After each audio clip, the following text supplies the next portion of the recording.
വാഗ്ദത്തങ്ങളിൽ വിശ്വസ്തനും വാക്ക് പറഞ്ഞാൽ മാറാത്തവനുമായ ദൈവത്തിൻ്റെ വലിയ നാമത്തിന് മഹത്വമുണ്ടാക്കുവാൻ ഇടയാകട്ടെ. ഇന്നും ദൈവത്തിൻ്റെ ദൂത്, ഇന്നും പരിശുദ്ധാത്മാവിൻ്റെ ശബ്ദം അസ്വസ്ഥകൾ നിറഞ്ഞ ഹൃദയത്തിലേക്ക് ദൈവിക വെളിച്ചം പകർന്ന്, ദൈവത്തിൻ്റെ ദൂത് പകർന്ന് ആ ഹൃദയതലങ്ങൾക്ക് വിടുതൽ കർത്താവ് കൽപ്പിക്കുന്ന, മാറ്റം വരുത്തുന്ന നിലവാരത്തിൽ ദൈവത്തിൻ്റെ മഹത്തായ പ്രവൃത്തിയെ വെളിപ്പെടുത്തുന്ന അനുഗ്രഹിക്കപ്പെട്ടൊരു ദിവസമായി തീരുവാൻ ഇടയാകട്ടെ. വചനം കേൾക്കുന്ന ദൈവമക്കൾക്കായി കർത്താവിനെ സ്തുതിക്കുകയും യേശുവിൻ്റെ നാമത്തെ സ്നേഹവന്ദനത്തെ അറിയിക്കുന്നു. ലൂക്കോസ് എഴുതിയ സുവിശേഷം 18 അധ്യായം 8 വാക്യം, വേഗത്തിൽ അവരെ പ്രതിക്രിയ നടത്തി രക്ഷിക്കുമെന്ന് ഞാൻ നിങ്ങളോട് പറയുന്നു. എന്ന മനുഷ്യപുത്രൻ വരുമ്പോൾ അവൻ ഭൂമി വിശ്വാസം കണ്ടെത്തുമോ എന്ന് കർത്താവ് പറഞ്ഞു.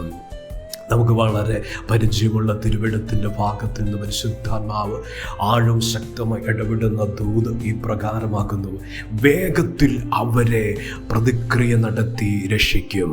കരയുന്ന മാതാവേ, കരയുന്ന പിതാവേ, അവരെ വേഗത്തിൽ പ്രതിക്രിയ നടത്തി രക്ഷിക്കും.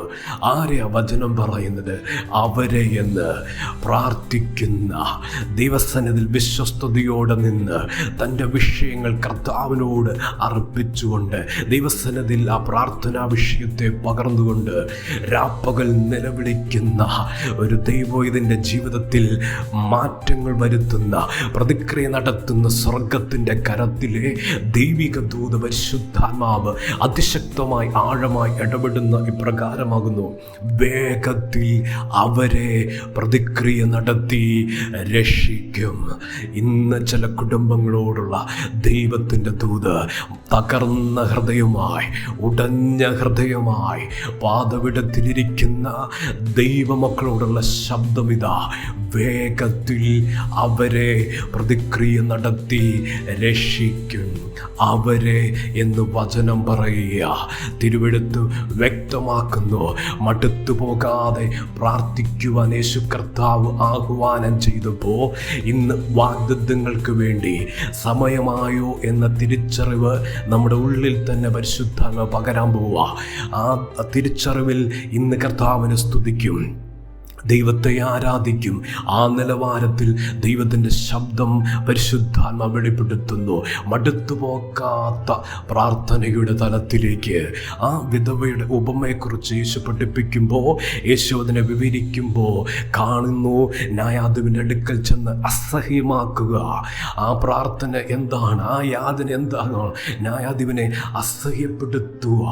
ആ നിലയിലെത്തിയിരിക്കുന്നു. ദൈവത്തിൻ്റെ വൈദ്യലെ പ്രാർത്ഥന എപ്രകാരം വന്നിരിക്കുന്നു?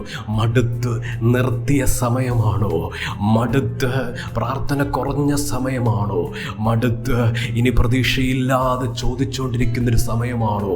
മടുത്ത് ഇനി അത് യാചിക്കണോ വേണ്ടയോ എന്ന് സംശയത്തിന് ഇടയായതു നിന്നുകൊണ്ട് പ്രാർത്ഥിക്കുന്നൊരു വിഷയമാണോ ഇന്ന് ആയിരിക്കുന്ന സാഹചര്യം? ദൈവത്തിൻ്റെ ദൂതിത അസഹ്യപ്പെടുത്തുന്നത് പോലെ പ്രാപിച്ചെടുക്കുന്നൊരു പ്രാർത്ഥന തലയോ ക്ഷീണിച്ചു പോകാതെ, മടുത്തു പോകാതെ, എൻ്റെ ദൈവം എനിക്ക് തരും. എൻ്റെ സ്വർഗത്തിൻ്റെ വാതിൽ ഞാൻ മുട്ടുമ്പോൾ, എൻ്റെ ദൈവത്തോട് ഞാൻ യാചിക്കുമ്പോൾ എനിക്ക് വേണ്ടി ദൈവം അത്ഭുതം ചെയ്യും, എനിക്ക് വേണ്ടി ദൈവം പ്രതിക്രിയ നടത്തും. അപ്രകാരം വിശ്വാസത്തോടെ പ്രാർത്ഥനയിൽ തീവ്രമായി പ്രാർത്ഥിച്ചുകൊണ്ടിരിക്കുന്ന ദൈവത്തിൻ്റെ വൈതലേ, അവരെ രക്ഷിക്കാതിരിക്കത്തില്ല. വചനം പറയുന്നു: വേഗത്തിൽ അവരെ പ്രതിക്രിയ നടത്തി രക്ഷിക്കുകയില്ലയോ? ഒരു പ്രതിക്രിയ വേഗത്തിലുണ്ട്, ഒരു പ്രതിക്രിയ അതിവേഗത്തിലുണ്ട്. കരയുന്ന ആ വിഷയത്തിൽ, ക്ഷീണിച്ചിരിക്കുന്ന ജീവിത സാഹചര്യങ്ങളുടെ നടുവിൽ വിശ്വാസത്തോടെ പ്രാർത്ഥിക്കുന്ന ദൈവത്തിൻ്റെ വൈതലേ, പരിശുദ്ധാത്മാവ് ആഴവും ശക്തമായി ദൂത് വെളിപ്പെടുത്തുന്നു.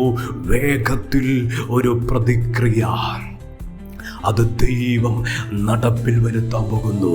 ദൈവം അതിൻ്റെ നിവൃത്തിയിലേക്ക് കൊണ്ടുവരാൻ പോകുന്നു. ഇന്ന് പ്രാർത്ഥിച്ച് മടുത്തു പോകരുതേ, പ്രാർത്ഥിച്ച് ക്ഷീണിച്ചു പോകരുതേ, പ്രാർത്ഥന നിർത്തരുത്. ദൈവത്തിൻ്റെ ശബ്ദം ഇതാ, പരിശുദ്ധാത്മാവിൻ്റെ ദൂതിത.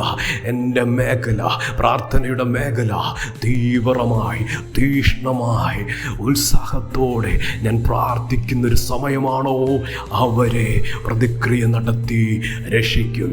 അവരെ പ്രതിക്രിയ നടത്തി രക്ഷിക്കും. ആ തലത്തിൽ ഒരു മഹത്വമുണ്ട്, ആ തലത്തിൽ ഒരു പ്രതിക്രിയയുണ്ട്. അതാ ജീവിതത്തിൻ്റെ തലങ്ങളിൽ സ്വർഗം വെളിപ്പെടുത്താൻ പോകുന്നത്. ദൈവത്തിൻ്റെ പൈതലേ, വേഗത്തിൽ ഒരു പ്രതിക്രിയയുണ്ട് കേട്ടോ. വേഗത്തിൽ ഒരു പ്രതിക്രിയയുണ്ട്. തലമുറയുടെ വിഷയത്തിൽ വേഗത്തിൽ ഒരു പ്രതിക്രിയയുണ്ട്. ദൈവം അങ്ങനെ അപ്രകാരം ചലിക്കാൻ പോകുന്നു. ദൈവം പ്രവർത്തിക്കാൻ പോകുന്നു. കർത്താവേ, സ്നേഹവാനായ ദൈവമേ, സ്വർഗ്ഗപിതാവേ, ഇന്ന് കേൾപ്പിച്ച അങ്ങയുടെ ശബ്ദത്തിനായി സ്തോത്രം, ദൂതനായി സ്തോത്രം. ജനത്തെ സഹായിക്കണം. കർത്താവിൻ്റെ നീതിയുടെ കര വിഷയത്തിൽ പ്രതിക്രിയ നടത്തി ദൈവം രക്ഷിക്കാൻ പോകുന്നതിന്, ദൈവം സഹായിക്കാൻ പോകുന്നതിനായി, പ്രതിക്രിയ നടത്തി വിടുവിക്കാൻ പോകുന്നതിനായി സ്തോത്രം ചെയ്യുന്നു. വചനം കേൾക്കുന്ന ദൈവമക്കളെ അനുഗ്രഹിച്ച് പ്രാർത്ഥിക്കുക. അനുഗ്രഹമായി തീരട്ടെ. ദൈവത്തിൻ്റെ കരുണയുടെ കര, സ്നേഹത്തിൻ്റെ കര ഓരോ ജീവിതങ്ങളെ തൊടുവാൻ പ്രാർത്ഥിക്കുന്നു. അപ്രകാരം ദൈവം അത്ഭുതം ചെയ്യുന്നതിനായി, പ്രതിക്രിയ നടത്തുന്നതിനായി സ്തോത്രം. പ്രാർത്ഥന കേട്ടതിന് നന്ദി. യേശുവിൻ്റെ നാമത്തിൽ തന്നെ ആമേൻ.